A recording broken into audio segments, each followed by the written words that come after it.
दोस्तों, पिछले 2 दिनों में अंतर्राष्ट्रीय स्तर पर जो घटनाएं घटी हैं, उन्होंने पूरे विश्व का ध्यान अपनी ओर खींचा है। प्रधानमंत्री नरेंद्र मोदी जी जापान के दौरे पर गए और वहां अरबों डॉलर के समझौते किए।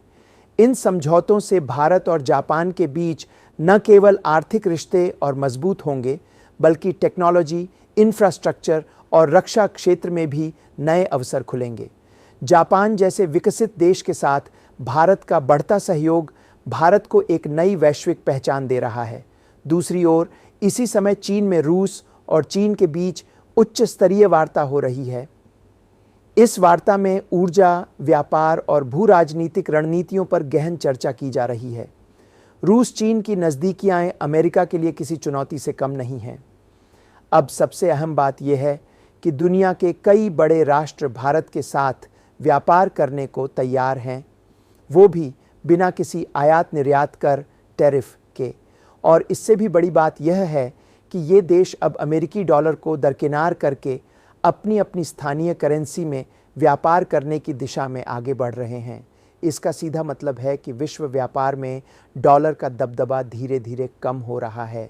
दशकों से अमेरिका अपने डॉलर की ताकत के बल पर पूरी दुनिया की अर्थव्यवस्था पर नियंत्रण बनाए हुए था, लेकिन अब भारत, रूस, चीन और कई अन्य देश मिलकर डॉलर पर निर्भरता घटा रहे हैं।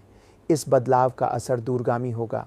अमेरिका, जो अब तक विश्व की अर्थव्यवस्था का नायक बना हुआ था, आने वाले वर्षों में उसे कड़ी चुनौतियों का सामना करना पड़ेगा।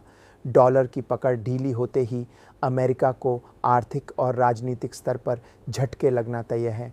भारत के लिए यह अवसर का समय है। एक तरफ जापान जैसे विकसित देश के साथ मजबूत रिश्ते बन रहे हैं, तो दूसरी तरफ रूस और चीन जैसे शक्तिशाली राष्ट्रों के साथ संतुलित कूटनीति के जरिए भारत खुद को वैश्विक शक्ति के रूप में स्थापित कर रहा है।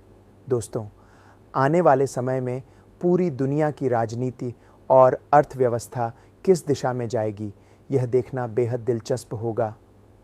लेकिन इतना तय है कि भारत की भूमिका अब पहले से कहीं अधिक मजबूत और निर्णायक होती जा रही है।